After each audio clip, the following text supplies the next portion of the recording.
What's a citizen? It's believing in something and doing something about it, being responsible and following through on promises. We're a company of 135,000 citizens.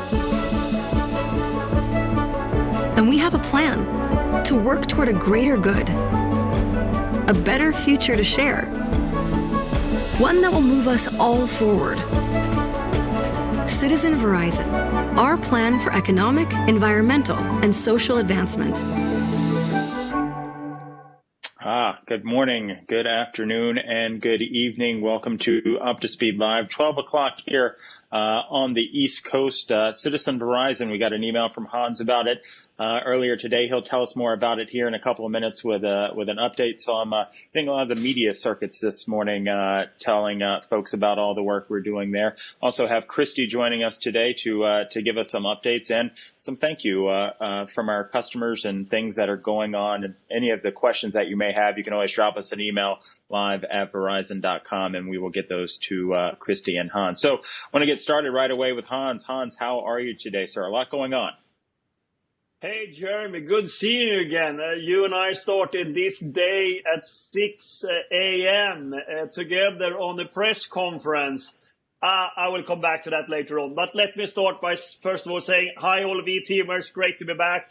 Want to talk a little bit what's happening in the company. We have a lot of announcements and things we're doing at the moment. But in normal way, I want to stress right now, as we see the COVID spreading, and particularly here in the US, as we now see it's rising cases of COVID-19. I want to tell all of you again, the safety and health of all our V-teamer and the V-team family is important to our customers.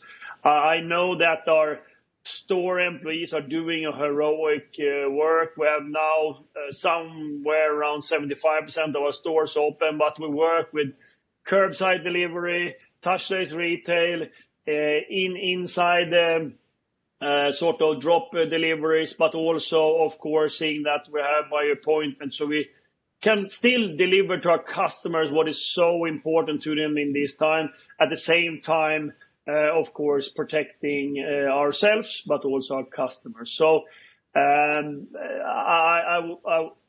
stressing that all the time, but we have now seen a rise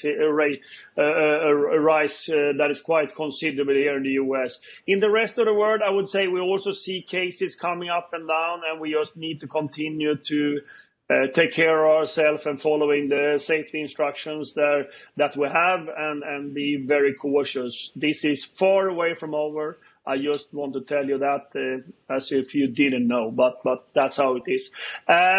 I also wanted to say a little bit about our frontline employees that are out there serving our customers right now, seeing that we're both installing equipment, seeing that our customers are getting connected.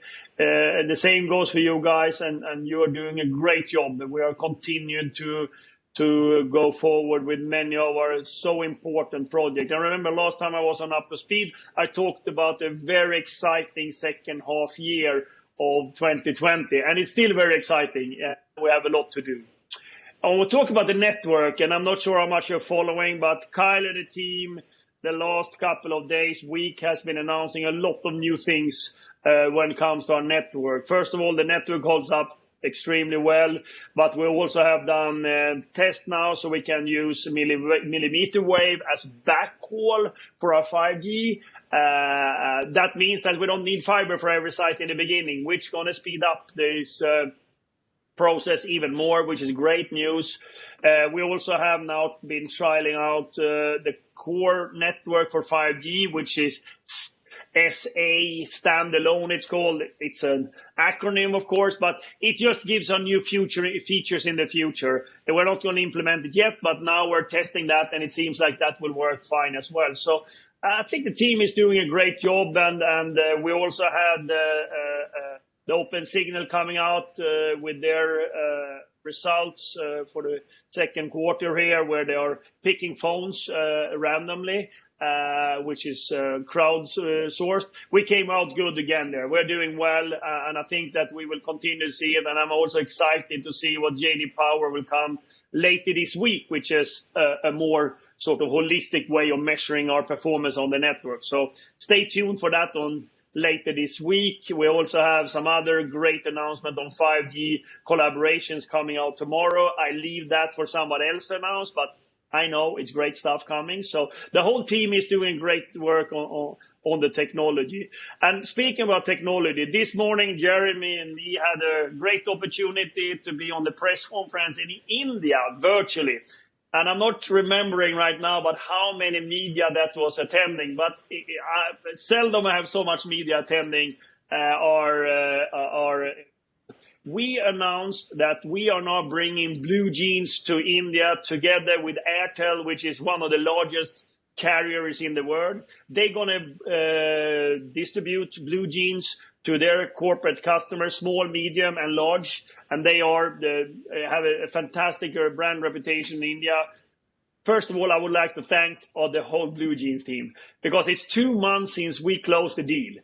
There's a lot of requirement needed for bringing it to India in that volume and scale. And it's launched. We launched today. So it's not that we announced that we're going to have a partnership. We actually announced when we're launching. So we launched today with Bart in India. So enormous lot of thanks to our BlueJeans team. But not only that, also to our commercial team, the Verizon Business Group that has been negotiating a deal which usually takes sometimes years, in weeks, to announce this on time. And this is just a start, how we can leverage the BlueJeans acquisition in times where video conferencing is so important.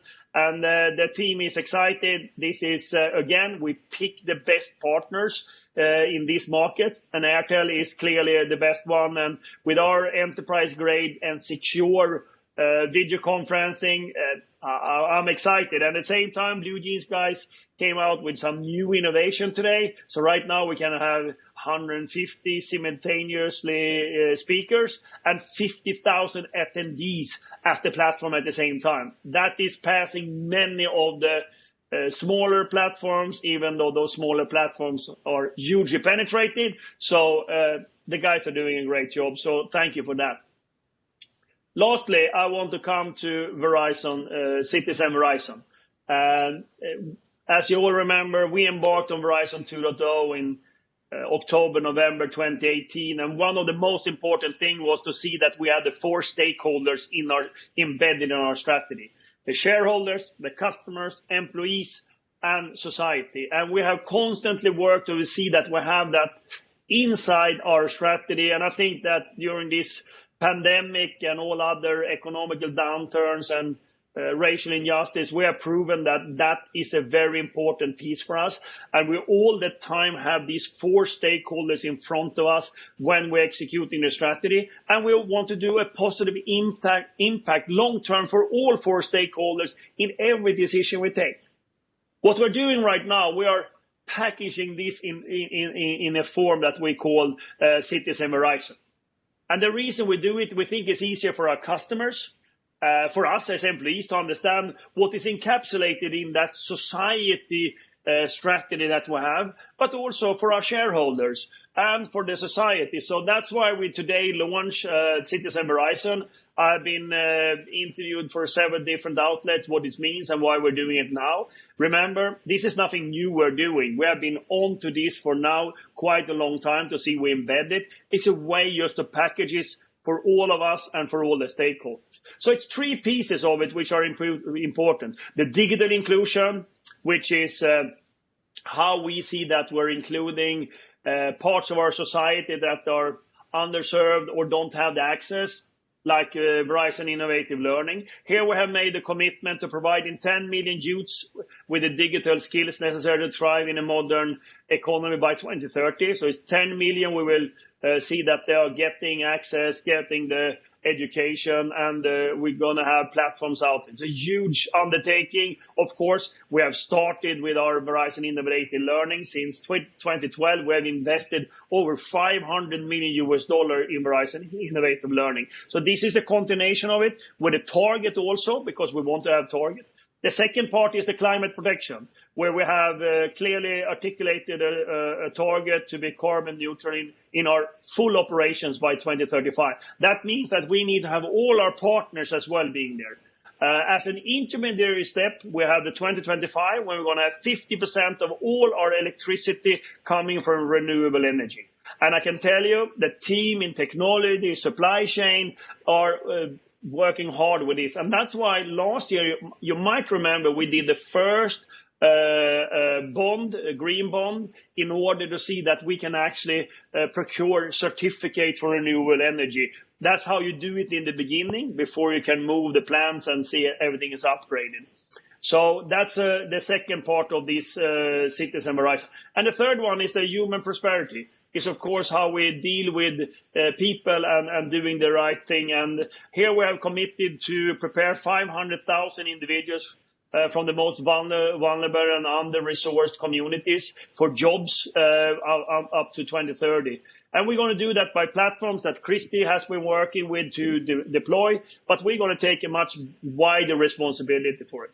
These are the three segments in the Citizen Verizon. Then we do a lot of other things that is part of our society, is part of our strategy, but we wanted to put it in a way that we can explain easily to different audiences what we're doing and why we're doing it. And ultimately, one of the strengths we have on this is, of course, the voluntarism that we launched last year. Christy talked about it, and we have an ambition, because we cannot have a target, because it's up to everyone to volunteer or not, with 2.5 million hours the next couple of years, where we're going to dedicate to these type of activities. So it all hangs together with our overall strategy and what we're launching today. And of course, I hope that you will look into it. I hope that you will do volunteer hours to support the cause, because ultimately that's how we create an even stronger Verizon over time, and that we all feel that we're part of the purpose that we're built right now. So that's a little bit of a summary of Verizon, Citizen Verizon, that was launched today, and the BlueJeans. But that's a sort of an update from me, Jeremy. Sorry for being long. Yeah. Oh, it's okay. A lot to share, a lot of good stuff, and congrats to the BlueJeans team, and excited to see where Citizen Verizon takes us. So often we hear about how we can help in the community. I actually have a quick video to share of one of the leaders of one of the groups that will benefit from Citizen Verizon, called CodePath. Take a look.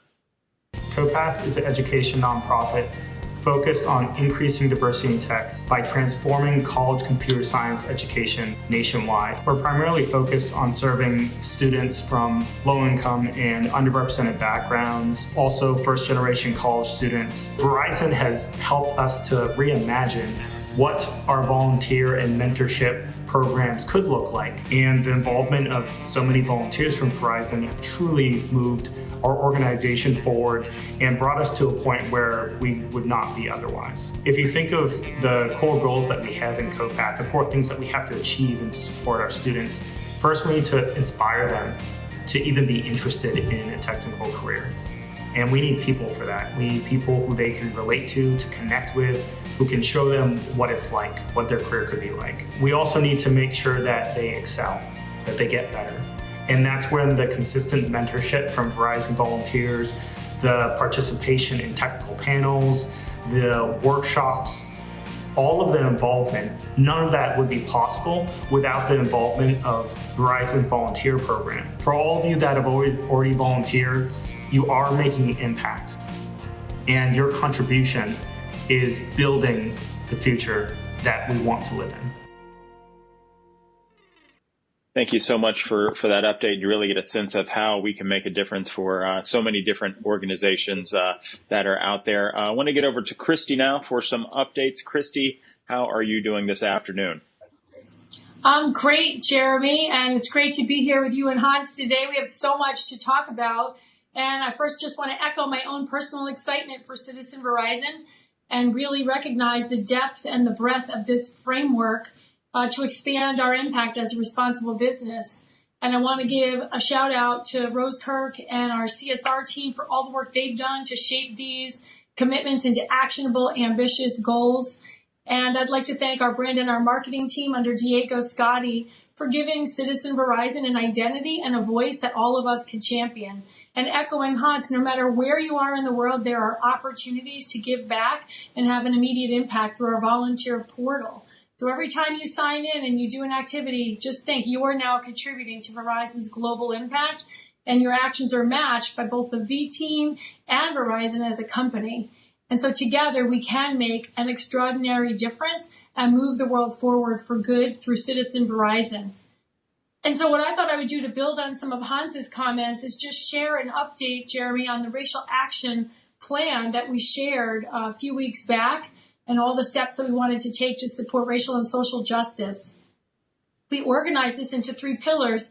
And for us, this is a deep-rooted commitment, and we've got project teams, standards, metrics, and follow-ups that we've been managing. And I wanted to just give an update today on these 3 pillars, which focus on continuing the conversation, building a strong organization, and continuing to have community engagement. And I thought I might highlight a little bit on our progress in a few short weeks on these frontiers.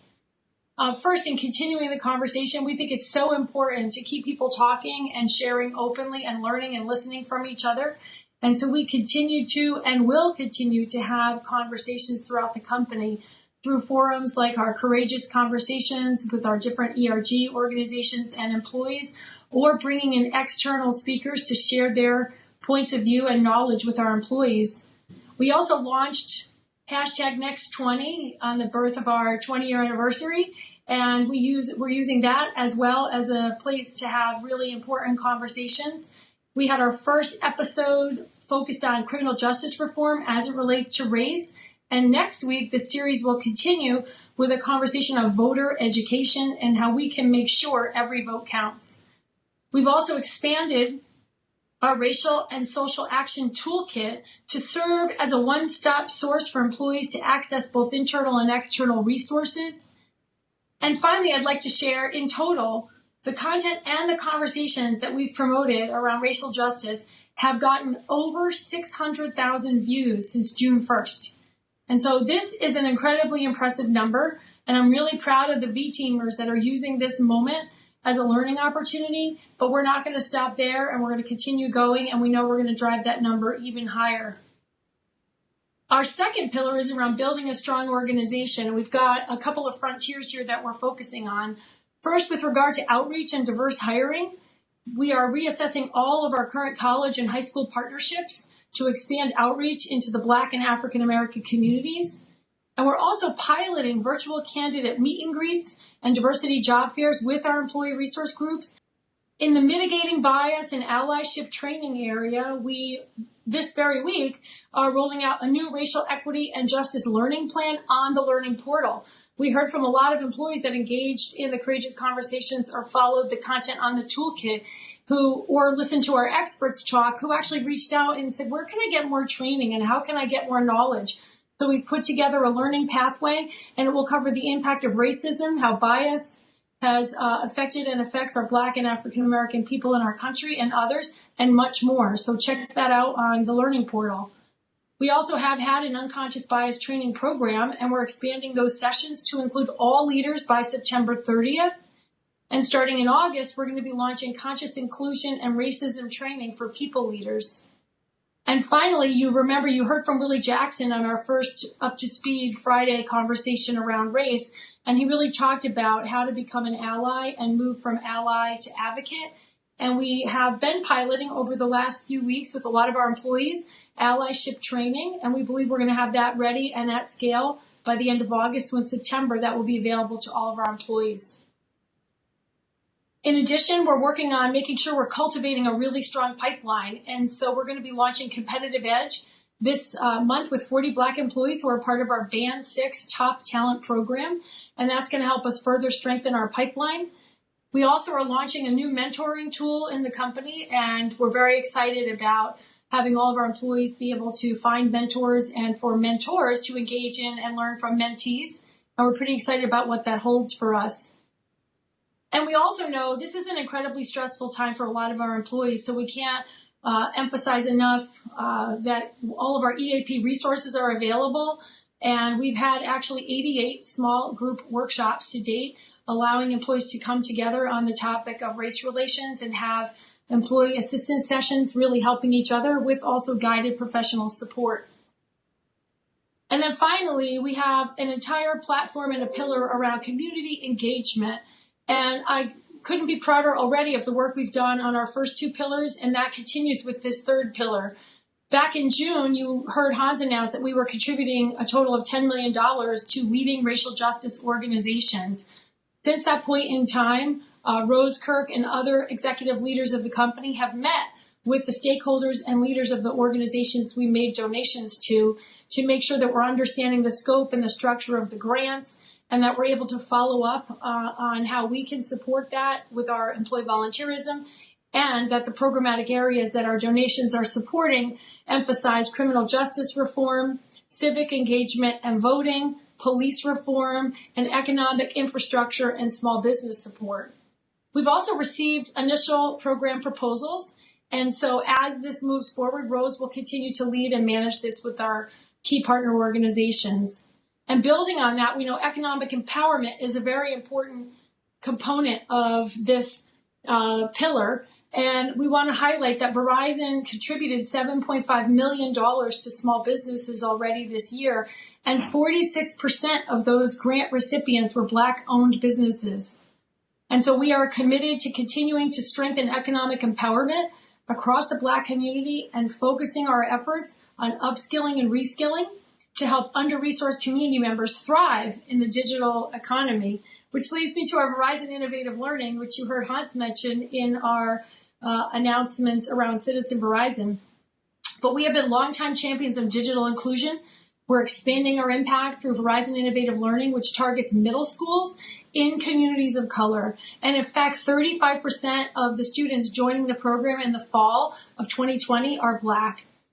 We also partner with 20 HBCUs, historically Black colleges and universities, to reach young men of color and women of color with STEM education.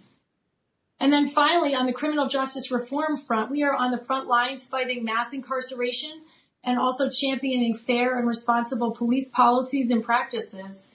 And as you heard Hans share, he is a member of the Business Roundtable, which is a coalition of CEOs in America in our leading corporations. Earlier this month, the BRT released principles for national police reform, and they've also launched an advocacy campaign to encourage Congress to pass new federal police reform law. And finally, I'd be remiss if I didn't mention our volunteer portal. Building off of everything you heard with Citizen Verizon, this is a way that all of our employees can contribute, and we've augmented all of the volunteer opportunities on the portal to also include activities that are focused on racial and social justice. So there are a number of excellent opportunities that you can find there where you can offer your skills or your services to partner organizations and really be on the front lines of driving reform. From voter engagement to preserving a piece of Black history, there's something for everyone, and more opportunities are added on a weekly basis. And so finally, I want to highlight, we promoted the Bold Steps Forward Walk, and we had approximately 15,000 V-teamers who joined up and walked in solidarity and logged many, many miles that we supported. And in fact, we had one office in Japan where 58% of the office participated in the walk. And so couldn't be more excited to be here on the V team. And finally, coming soon, later this month, July 29th, Verizon Pulse Survey. And we're going to be out with our back with our regular survey.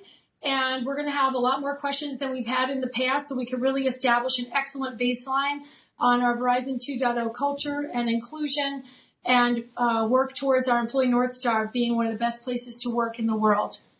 So back to you, Jeremy.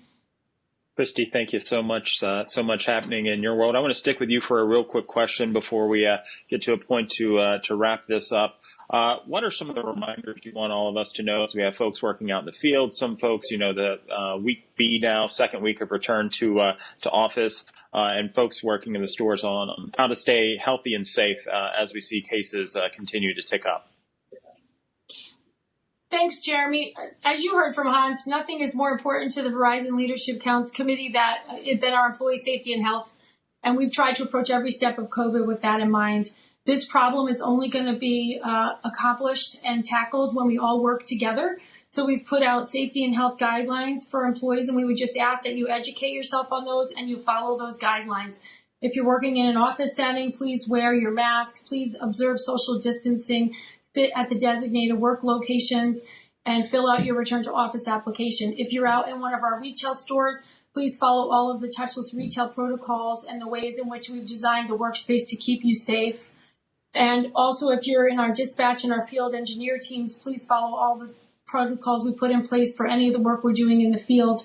And it's just so important. And if you have questions or concerns, reach out to your supervisor, your HR team to ask Christy Box. Let us know and never do something you are not feeling comfortable about. That's what I would say, Jeremy. Good. Christy, thanks so much. I think a good reminder, if you're not feeling well, don't push it. Don't come in and work with your management team to figure out what's best. Hans, as we're looking back on this day, a lot of ground covered, a lot of new things that we're sharing with our employees and folks who are tuning in. What are your final thoughts?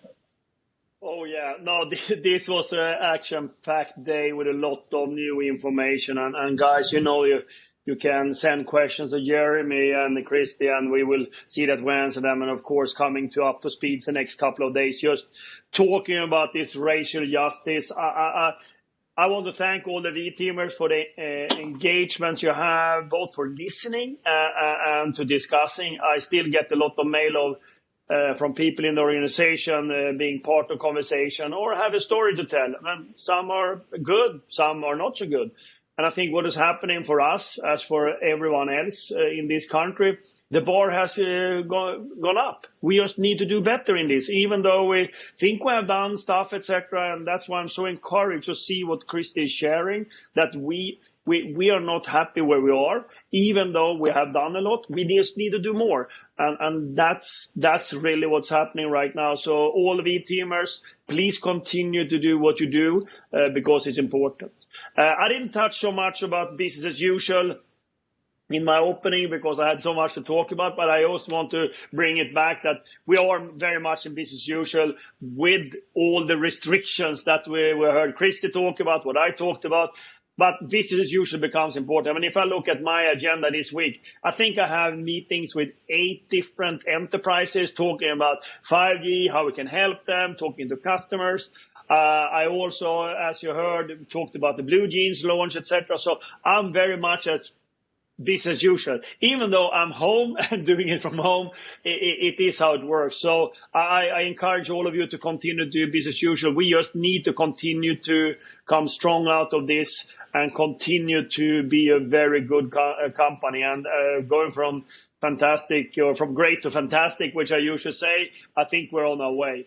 And finally, I also want to say, I think that some of us, I'm not speaking for everyone in our company, are getting some fatigue on working from home. And it's time now to reinvent ourselves. I think we have during 6 months done a lot of things, how we're going to be working in this environment. And I would encourage all of you to give us idea. How are you now reinventing yourself the next 6 months to continue, especially for the ones working from home?